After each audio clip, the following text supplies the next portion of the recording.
So I have the Naked Cowgirl and the Naked Cowboy with me here today, Cindy Fox and Robert. Tell us a little bit about what you're doing here tonight. I was invited here by Eric Alt, who is my celebrity hairstylist. You can't tell under that. And Lori Michaels, who is my manager. So they brought me here today to make my appearance, watch the show support, have some fun. I'm just a boy toy. Right. And, you know, I needed a good-looking guy on my arm. Now, I want to talk to you a little bit about how you got started. He's been doing it for a very long time and is trademarked. And it's taken a while of persuading for me to finally get up the nerve to barrel in the middle of New York City, learn how to play a guitar and pull it all together. So he is really the one who started the whole thing. I am just following along in his footsteps. So tell me more, Robert. Tell me why you decided to get into, what you do today. Well, in a nutshell, no pun intended, I was a big Anthony Robbins buff. He wrote the book Unlimited Power, and it just was the book that inspired me when I was younger and went nuts with it. No, again, no pun intended. I wanted to be the most famous, most celebrated entertainer of all time in the history of the world. And basically, I was in Venice Beach, California in 1997 shooting for Playgirl magazine. At that time, I considered myself a model, an actor, and a country singer. And when I played on played on Venice Beach boardwalk in my clothes, I was completely ignored. And a photographer who was shooting me naked in a magazine suggested playing my underwear. And when that happened, I basically had the epiphany of marshaling my resources, as Tony would say. And I put the country singer, the bodybuilder, and the model all together. And not being the best at any one of those things, but having a good, the creativity aspect of it. The Naked Cowboy was born at that point, and I've been outside my underwear every single day since in mega metropolises every single day, literally, primarily New York City, for 13 years. And again, it's become, an entire industry and an institution has been built around it now. And so there's a franchise. There are several Naked Cowboys and there are several Naked Cowgirls, and each one works as a team, and we all work to promote and sell Naked Cowboy oysters globally. Tell us more about how you really got into being the Naked Cowgirl. Okay. First, let's just start with saying I have been a fitness instructor since I was a senior in high school. Believe it or not, back then, you didn't really have to be certified. So I was already into bodybuilding as a teenager.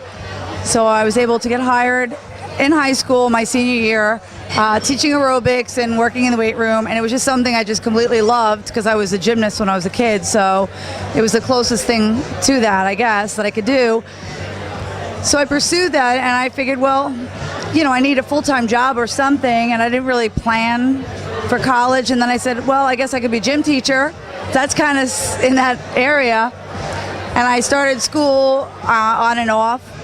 And I wind up married and pregnant at a very early age. So I had my first son actually on my 23rd birthday, my best birthday present ever.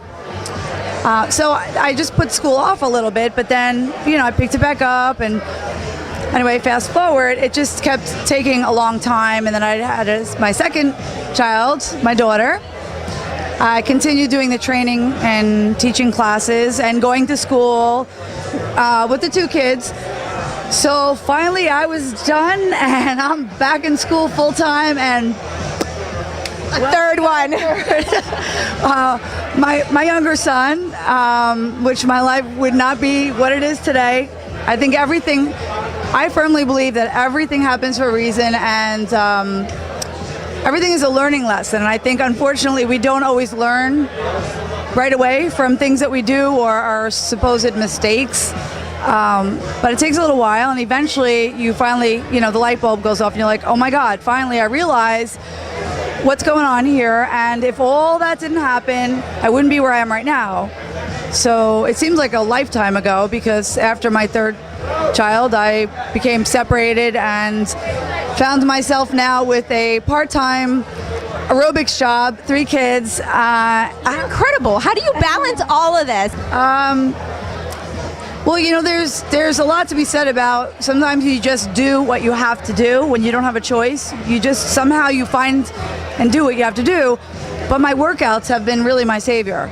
I mean, if I don't get to do my workouts for a few days, forget it. I don't have the patience to do things. I'm irritated. I feel crappy, So as long as I've been able to keep on teaching classes, do my workout, at least I can keep my sanity about the whole thing. So that helps. And I got to the point where I said, okay, now I have 3 kids, getting divorced, and I need a job. So I went to school for X-ray, 2 years. Which somehow I pulled off a 3.98. I was all excited about that. And I've been doing that for about 9 years part-time, did fitness part-time. And in the meantime, I had been with the Naked Cowboy, who I met in a gym, didn't know anything about a cowboy thing, never heard of him. And we just became friends, we started dating. And How long have you been dating for? this month will actually be 7 years. Yeah. So Congratulations. yeah, thanks. We've been living together about 6 years now. So Do you see each other often because you're both like crazy schedules, and how does that work? Sometimes it feels like I walk out the door, he just woke up, and I'm like, okay, see you later. And then I'll get home at the end of the night, and it's 9:30, 10 o'clock before we sit down. We'll chill out, put the TV on, relax for a little while. But there's other days where my schedule is flexible, and I'll see him for a few hours in the afternoon where most people wouldn't. What tips can you offer our viewers? I would have to say time management is like a huge thing that you have to learn to prioritize things, take the time. I know every book that you read, inspirational, motivational, will always say, sit down, write in your journal, write out what you want. I would literally paint my fingernails in my class, in school. I would put mascara on in the car. I would have my audio tapes in the cassette in the car to study my medical terminology, or I would read my notes on the stationary bike, so I got my workout and I studied. You just have to find a way, like what can you absolutely not cut out of your schedule, what do you have to have there, and how do you somehow make it all fit. And when you start nodding out like 4 times at the table thinking you're going to study, it's time to just shut the book and go to sleep, because you have to sleep too. And is there anything else that you want to share with our viewers? Yes. A couple of my famous quotes, not mine, but that I love, is this too shall pass. Good one. Everything happens for a reason. As crummy as things seem to be sometimes, you don't know what the reason is, but if you have a little faith that at somewhere down the road, you'll look back and say, that's why. And just follow what your gut tells you. Staying in a job or something that you absolutely hate, you only have one life. So I know maybe you can't just change it right away, but little tiny changes over a period of time, consistency, like even with workouts and stuff, I tell my clients, just take little tiny steps and be consistent, and eventually that'll make a change. So Excellent. Thank you so much, Cindy. What a pleasure. Thank you. Thank you.